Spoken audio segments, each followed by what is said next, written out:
Yes, what is the story? Welcome back to Game Week 5 preview. It is myself, Nolezy, one half of the FPL Draft Joe.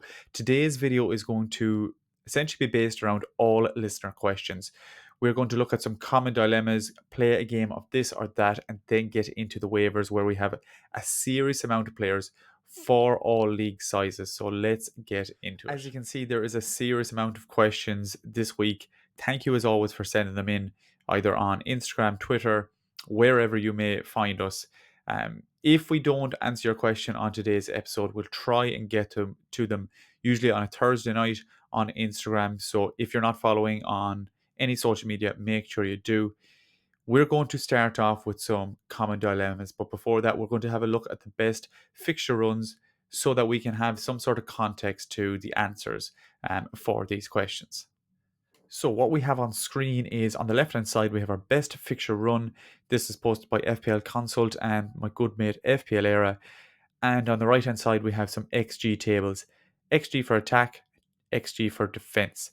I suppose we'll start off with our XG. And XG, again, isn't science, but it's very rarely far off. There is some anomalies sometimes, but for the most part, it's fairly accurate. If we look at the best attacks, some standard teams, City and Spurs up top.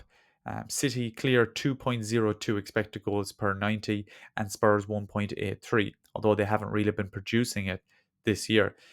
Some surprise entries at third, Bournemouth 1.68, and then 4, 5, and 6. Liverpool, Brighton, and Forest all in around 1.6 expected goals per 90. In our defence category, City again are top 0.89. Spurs 0.9, which again, Spurs statistically are doing very well, but I think they've only 4 points in 4 games and they're under pressure. So hopefully we might actually see that turn into real results soon. Fourth are Liverpool, Brighton, Villa, Forest, United, Fulham, and Arsenal. So some surprise entries in there, especially Arsenal all the way down in ninth, I think it is. 1.34 expected goals, although they do convert that expected goals into actual clean sheets. So some surprise entries in there. Forest featuring in both tables might be slightly skewed, but I do think they're a very solid side. Brighton will be a solid side. Villa in fifth place in the expected goals table, which again, we're going to be looking at these teams when we caveat that with the fixture run. So let's have a quick look at the fixture run. And from top to bottom, Everton have the best fixture run over the next 6 games. They play 3 promoted teams, which include Leicester, Palace, Ipswich, Fulham, and Southampton. In second place, based on this table, is Ipswich. Although they look like they have a great run of fixtures, they do play some tough teams in there. Villa, West Ham, Everton, Brentford, all decent sides in terms of attacking. So maybe the defenders mightn't be as hot there. Coming down the list, we have the likes of Forest, followed by Villa, West Ham, Spurs, Leicester, Brentford, and Palace. All these teams have decent fixtures. If we're picking out some of the best ones there, Villa, Wolves, Ipswich, Fulham, Bournemouth in the next 6.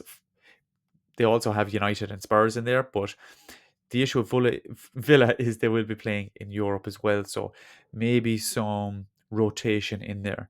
Picking out some other good fixtures, Leicester, they play Everton, Bournemouth, Southampton, Forest, and Ipswich, so one of the better runs. They do play Arsenal in there, which is why they're down the table. But there is some decent options from Leicester if they can nail down some starting spots. Maybe give it the Everton game, see how they got on against Arsenal, and then we have 4 very good fixtures. Bournemouth, Southampton, Forest, and Ipswich. But when we're looking at the waivers for this week, again, we'll be referring back to this table. Some of the best teams, just to finish up, Everton, Ipswich, Villa, and Leicester. Some of the best fixtures in there. But I think the XG tables kind of prove if we have the best players and the best teams, it's probably going to result in points. So yes, we can always use fixtures to help us pick our waivers, but it's very hard to go against the likes of City, Arsenal, Liverpool. If we have relatively nailed players for those teams, we're not going to be too far away. Next up is our common dilemmas that people have sent in, and we've seen these players come up time and time again. Up top, the most common dilemma this week is Rodgers. What to do with Morgan Rodgers? I think it's very simple. I think it's an easy hold. He's absolutely nailed for Villa, although there is some Europe coming up, so you might see some rotation, but for the most part, he's nailed. They do have some good fixtures, which we just talked about, and his stats, they back up why we need to keep him. He is one of the most frustrating players so far this season because he keeps getting in good positions, key passes, expected assists, and he's just not converting. If Ollie Watkins was on form the first two games, he'd have returned and we'd be delighted that we own him. I think if you're thinking about trading him, the problem with trading him is that he has good underlying numbers, and someone who might see that would probably get him slightly cheaper than if he had even got one or two assists. So I think if you were getting him, I think it'd be good value. I think if you're trading him, you're probably going to get less value than he's going to be worth. They play Wolves and Ipswich in the next two. So after that, if you're really done with him, fair. But the probability of him returning in the next two is slightly higher than previous games. Second up is Minte, and yeah, maybe I can see why some people are getting slightly frustrated because he got whipped slightly early um, last weekend. But I think Minte, one of the most exciting players that I've seen this season, especially new transfers, he has a really high upside. He does have some good trade value if he does continue to return. He has, I think, got two returns already this season and playing high and wide for Brighton. I know they still have some rotation in that side. You know, they just bought Rutter, Joe Pedro, Ferguson's coming back, but they don't play in Europe. Therefore, if he does nail down a position, it's fairly nailed and you can rely on him most weeks. So I don't think I'd be getting rid of him now. If there was a good trade over the line, I can understand, but I would like Minte in my team. Coming down to the players that might frustrate us more if we have them in our team, Estupinan. I've been recommending him the last 2 weeks, and he didn't get a single minute last game week. So if you are done with him, fair enough. I just think that I have him, and now my team is set. I'm happy to keep him because he has a very, very high upside. He does have a very, very high trade value if he starts playing. If he starts the next game, again, I'm not saying he does, but I'm just saying if in the next 3 or 4 games that you can keep him on your bench without doing too much damage to your team, and he does get in there, he has a very, very high trade value. They don't play in Europe, as I just mentioned. So again, if he does get in there, the rest will be minimal because he's coming back from that injury. So if he is being protected from that injury, it's not like he's going to play in Europe and then not in the Premier League. So yeah, totally understand if you want to get rid of him. For me, on a team that I have set and I don't need much work with, I'm happy to keep. Muniz is one of those questions that has kept propping up this week. He has been poor in terms of converting chances, a lot of poor chances he's got this season, headed chances, and so on and so forth. Raul Jimenez has come in and he's banged. So a lot of people are getting very, very scared of what to do with Muniz. In a couple of weeks, is he going to be irrelevant? So he has reduced minutes. The, the, the question is, who is on your waivers? And we're going to go through a load of striker options at the end of this episode, but it all depends on who you're going to trade. There is a couple of options, they're low level options. What I would like to, I suppose, put respect on Muniz's name is that it's a very low point in his career this year. So yes, he's been missing chances, and Raul has just got in. It's probably the lowest value, unless he just stops playing completely, that he's going to have in a long, long time. So if there's not a striker that I go through at the end of the episode that you're really happy with, I'd say just leave it. Yeah, there is a possibility he might get back in that team, and if he doesn't, that's fine. But if you give him away for a rotational striker this week, and in 2 weeks' time he bangs, you'll be absolutely distraught. So, yes, I think I'd be weary if I had him and be looking to maybe get a good waiver in, but I think maybe a hold a week or two can't do any harm. In a week or two, if you give him away, that's fine. But if in a week or two he continues to play and Jimenez gets injured or something, you'll be regretting that you have, I don't know, Delap on your team. Sorry, Delap. Gakpo, another very, very sought after player this week. And I think that's because the Europe competitions are now starting and people are thinking, oh, Jesus, Gakpo might get a couple of starts. His expected minutes have increased. He is a versatile player, can play on the left-hand side, can play slightly deeper as we saw last year, and sometimes up top. Jota hasn't been performing the last couple of games as he did at the start of the season and preseason, so there's a chance that he gets in. He has got an assist last night in the European games, so maybe he's not for the mood altogether. I wouldn't go picking him up, but realistically, how many games is Gakpo going to start in the Premier League this season? Is he going to start 10? If he starts 10 to 15, I'd be happy to have him. Um, so for me, Gakpo is kind of a wait and see. Previously, we're saying no good, but now that Europe starts, his value does increase slightly. So I think give it a week or two. And then Fulkrug, he is a player that you could get rid of because of his injury. Now, I don't think it's as bad as we first thought, but it depends on the other options, just like Muniz. I think there is definitely a couple of options that you can swap Fulkrug for. His expected minutes at the start of the season were not good. He didn't get in, didn't start any of the first 3 games. So even as a normal holder, if he wasn't injured, there's definitely reason to get rid of him and get in some playing strikers. I think it's a very fair assumption that you could get rid of him. But again, in a week or two, he might come back. But I think he's well down the list, as we said last week. So, yes, definitely some holes. Some other players I always like to give a bit of time to, but it all depends on your team. Okay, playing a very quick game of this or that. Some dilemmas that have been sent in to us. Again, we always welcome questions like this. First, this or that up is Minte versus Andres Pereira. I've gone with Andres Pereira here simply because he is nailed. He plays, 90% of minutes on corners, on some free kicks. Fulham are a decent side this year, and I just like the nailness over Minte.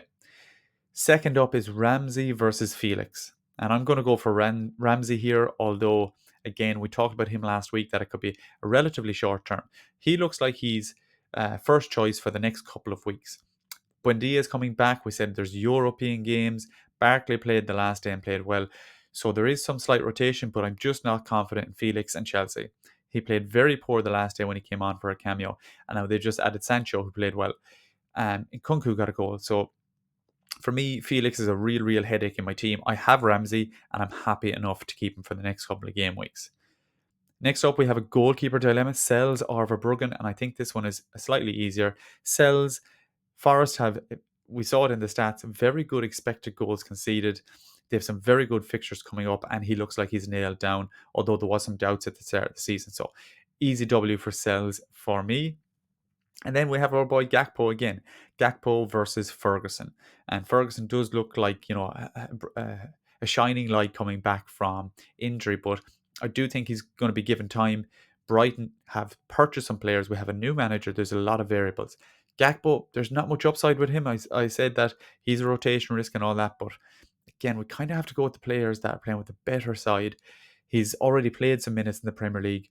Both of them are risks, but I just have to go with the Liverpool man.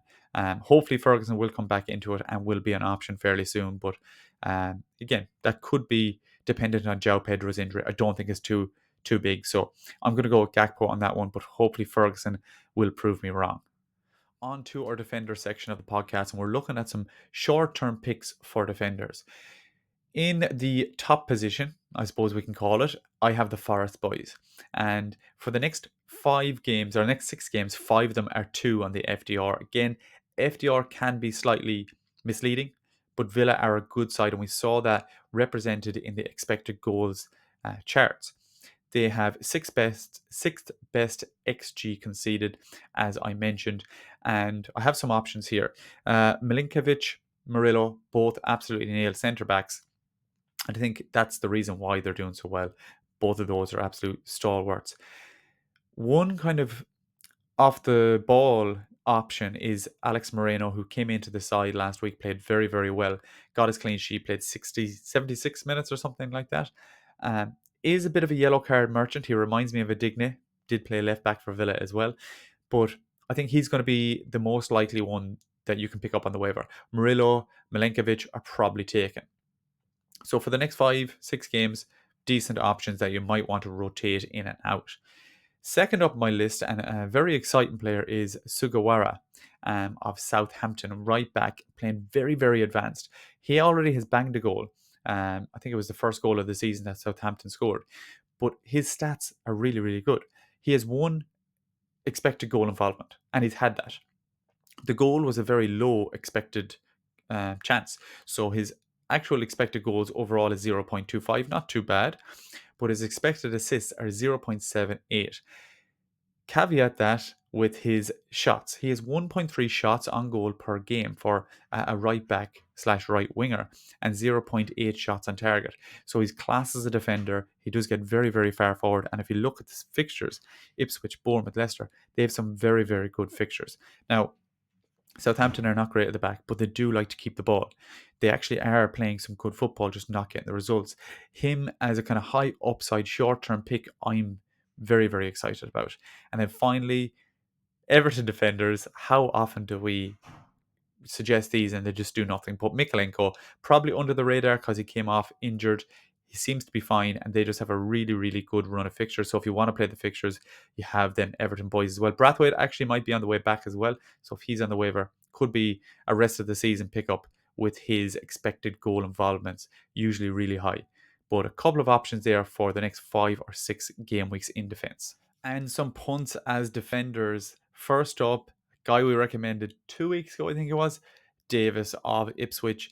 And they play Southampton next week. I have 2 Ipswich players as the punts. That is Davis and Greaves. Greaves, really, really good in the air. Now, Southampton, as I said, I think they've kept possession, apart from the United game. I think they've kept possession in all 3 games. So they're no pushovers. They will probably score. They're playing Southampton away. But again, if you're looking for maybe an attack and return and a decent fixture that might have a clean sheet, Ipswich defenders are okay option. They got a clean sheet last week, so that means Davis has actually returned twice in a row. If you want to keep Davis a bit longer term, apart from Greaves for a 1 week punt, they play Villa, West Ham. Sorry, I just need to look at this. Everton, sorry, I need to zoom in. Brentford and Leicester. So not bad, but the thing with Davis is that we have that assist potential. And I said it in my pre-draft podcast that he's hardly going to be another Doughty. But you never know. He's just got 2 returns in 2 games. I doubted Doughty before, and hopefully Davis is that man. So even if you pick him up for short term, he can do well for even 8 to 10 games. And the third player I have is Lewis Hall, and the only reason I have Lewis Hall is because there was a question about, is Lewis Hall still a good 1 week punt for this week, something like that. And I think if you have him, Fulham away, they're still a decent attacking side, but I think you keep him for 1 more week. I think they play City as far as I'm aware after that, and he hasn't been nailed down, but I said I'd just throw him in for that person who asked about if you would keep him for Fulham. I think if I had him for Fulham, I'd keep him starting, but if there is some better options on the waiver like I've just gone through, it might be worth doing that swap preemptively, because you're probably going to want to do it next week versus City anyways. Onto our midfielder section, and we're looking at midfielders that you could get into your team that might be the rest of the season picks. The first 3 definitely, the last 2 are shorter term. But let's start off with our top pick, and that is Garnacho. Had a fantastic performance in the EFL Cup, and I'm surprised every week when I don't see him starting. Hasn't started the first 3 games, so that could be a prime reason to trade for him. I think United's best 11 100% has Garnacho in it. Ahmed has been playing decent, and Rashford is hitting a bit of form. So as I have here, the only other 2 options I can see challenging Garnacho are Ahmed and Rashford. And although it's not 100% nailed, I do think he's going to get in that side, and he's essentially only fighting against one person, because let's say Rashford starts on the left as he always does. It's essentially him versus Ahmed, and he will play the majority of games. Really, really good option last year, and I think he's going to do similar this year, if not better. Next up, we have our 2 boys who always go hand in hand, funny enough. Callum Hudson-Odoi and Alanga. As I have here, Forest always play better when they play. They, although they mightn't start every week, they are really, really good impact subs. Last week, goal and assist, respectively, for Callum Hudson-Odoi and Alanga. I just think they start. I just think they start most games. The issue with Forest is they do have a lot of players. Um, Anderson, Yates, James Ward-Prowse, these 2 boys. Morgan Gibbs-White starts most days. Wood. So there's a lot of competition for them. Top 6 positions.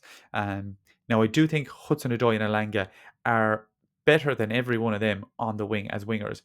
So I can understand why there was a different side started against Liverpool, and then maybe they were brought on later on to open up the game.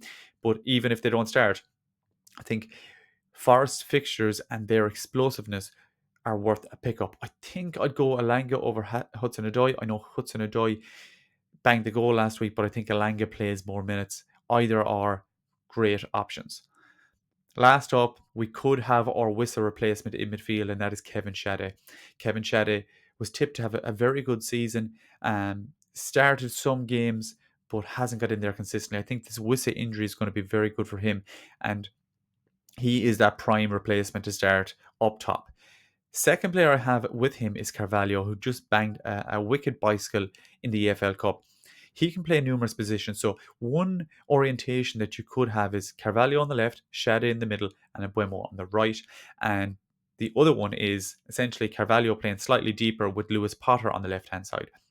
We do see Thomas Frank change his formation depending on who he's playing. So you mightn't always see three of them starting, but I think Shade is probably a best option out of that, especially because he's going to be playing up top. Another question came in about Mbeumo. Is he still as explosive if Wissa's not there? Slightly less, but I do think he's still a fantastic option. Penalties, he has a serious amount of routes to points. Mbeumo's still a top pick, but slightly affected by Wissa's injury. Hopefully, Shade can actually replace, if not do better than they've already done. A couple of quick short-term midfielders, short-term punts, mainly Watchlist. We have 4 players here. There could be more, some Leicester boys, but Jadon Sancho played very well for Chelsea. I'd be keeping an eye. I wouldn't like to get him in my team. We have Neto, Felix, and Nkunku, Palmer, all these players, but he does look good, and there was some positive comments from Enzo. Hutchinson, again, Ipswich have that really nice run of fixtures, and he's one of the most nailed. Dibbling of Southampton played very, very well, won the penalty last week. Him and Sugawara played very well, and I'd be keeping an eye. Good fixtures if you're in a really, really big league, probably worth getting in. Not nailed, but a very, very good prospect. And then James Ward-Prowse played and started for Forest at the weekend. I don't see him getting in there all the time with Elliott and Yates, and they might want to change things up. But James Ward-Prowse, again, in a big league, worth a punt if you're trying to get a player in with a relatively high upside. It doesn't matter who he's playing. You can play him most days if he does get nailed down because he has them free kicks. So 4 players that I'd like to keep my eye on. Leicester boys, definitely keeping the eye on. Mavidi, Ayew, and Edward, but we'll talk about some Leicester options in the forward section. And finally, onto our forward section. One we usually brush over because there's not many options, but I think this week is a big week for forwards and there's been a lot of questions. So I'm firstly going to look at forwards that are overvalued. Then I'm going to look at players that you could trade for. And finally, I'm going to look at some Wissa replacements. So first up, 3 players that I think are slightly overvalued that maybe are worth a trade in terms of get rid of them. Welbeck is first. He's playing extremely well. I know João Pedro has an injury, but he's always going to be in competition. Ferguson is back. Rutter started the last day, so I think he's like the 3rd highest scoring forward. He's not always going to be that. So now is probably a good time to get off Welbeck. Not saying that any of these players are not going to do well. I just think sell when high. And I think Welbeck is high right now. And the possibility of Ferguson coming back, he is going to dip. Mateta, he is going to be challenged by Nketiah, and Nketiah played the last day. Both of them could start up top, and we saw that. But I think if he's not the sole striker, maybe the goals are spread around a small bit. The fact that he's on penalties is absolutely huge. So maybe he's not as overvalued as the other players that I'm talking about, but he definitely is reduced in terms of his output with Nketiah, as far as I believe. Nketiah could help him get some returns, but I think if he's being challenged, and sometimes they do go one up top, his minutes might be reduced slightly. So I'd be slightly weary of Mateta, and I'd be fairly hot on Nketiah. And then finally, Jamie Vardy. Again, these are 3 strikers that you'd probably want in your team. And I'm not saying to waver out any of these. I just think if you're trying to look at upgrade different players at right times, these could be right times to maybe get a slight upgrade for these players, maybe in a double trade. Jamie Vardy, 2 goals, 4 shots. So it's slightly unsustainable, although they do have a very good run of fixtures. Um, might be slightly harsh on Vardy, but I think the underlying stats um, don't help him. Edouard is someone that might challenge Vardy, might come in at number 10. There was a question about Ndidi, and I think Ndidi might go back slightly if Edouard actually plays up top. Vardy is getting on, so maybe injuries hamper him slightly. So 3 players that I'd be slightly weary of over the next while. I always like to cash in when they're really high, and I think these players are very, very high so far. Now looking at forwards that you can trade for, again, these players might be slightly undervalued, and I think they could be very good over the next while. Not necessarily saying they're going to be better than the previous ones, but I think these could be good options if you're looking for some striker options to trade for. First up is Solanke. If people are getting sick of Solanke not returning, Spurs don't look amazing on paper, but their stats are good. I think Solanke for the rest of the season is going to be a decent hold. He probably was overvalued previously and now has come down to his true value. If he gets maybe 15 goals a season, that would be great. Second up is DCL. Very, very rich vein of form. He could be in the overvalued category because people really want him. But if you could get him in a trade, I think it'd be fantastic. Third player is Chris Wood. Chris Wood, although I was slightly weary of throughout the season, he has been essentially nailed striker. Not essentially, he has been. Awoni does not look like he's going to play at all. Chris Wood, when he's on the pitch, looks efficient. And he's kind of going under the radar. Especially Solanke and Wood going under the radar. DCL obviously a lot more prominent in the last couple of weeks, but there is a possibility that all of these players are on penalties. Solanke maybe less so. They're all nailed strikers for their team, at least so far, and they're all playing for good attacking sides. That is a nice recipe for a striker. Some of the previous players might, fluctuate in minutes and expected goals, penalties, so on and so forth. These are solid strikers that if you want to balance your team out, you can get them. 2 other players that are definitely going under the radar are Larson and Cunha. Larson is one of my favourite players this season because I was so hot on him and he's actually doing the business, unlike a lot of new signings into the league. He's got 2 returns already and he's just ticking away nicely. Wolves didn't have the best of fixtures, but he's still doing the business. Cunha hasn't returned yet, so he's definitely under the radar.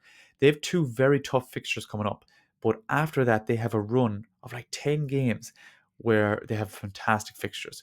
So getting them in early, getting them in now could be a fantastic option. And they're definitely undervalued right now.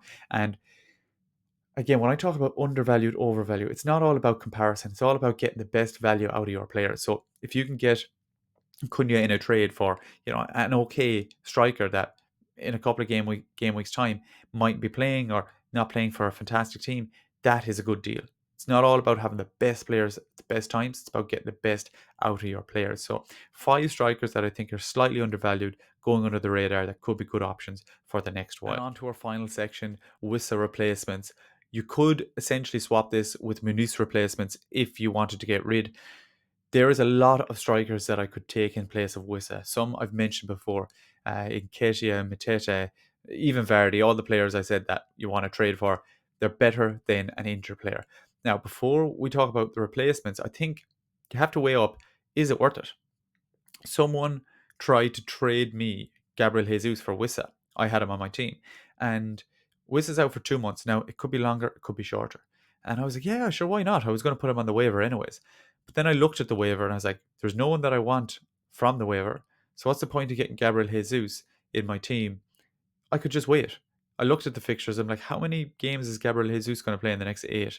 And then I probably don't want him. So I'm actually keeping Wissa on my bench. But that's a luxury. If you need to get rid of him, and you have to get rid of him, here are some decent options. Raul Jimenez, as we talked about earlier, great option for Muniz, but again, not 100% guaranteed. So that's actually a toss-up for me, whether you keep Wissa or get Raul Jimenez. Indai for Everton, I think, is a decent option. Started the last game, and they have a great run of fixtures. Hopefully, he can actually be a bit of a stalwart for Everton and get the majority of minutes. And then finally, Edouard, who we talked about previously. Again, we don't know what role he's going to play in Leicester side and how many minutes, so he has to be down the list. Raul Jimenez coming in as an explosive player for Fulham, but they don't have the easiest of fixtures. And Dye as hopefully a bit more of a nail player for Everton, with great fixtures, and Edward, great fixtures, but again, a bit of an unknown for that Leicester side. So some nice options as well as Nketiah or any other decent option. Cunha, Larson, any of those are going to be good replacements for Wissa. But again, the decision has been made. Is it worth keeping him on the bench for 2 months? Because if he comes back, he has been immense this season. If you do, here are some players that you could trade for. But other than that, thank you very much for listening. Appreciate the support and the likes and subscribes, all that crack. As always, thank you for watching. FPL Draft Joe out. Boom.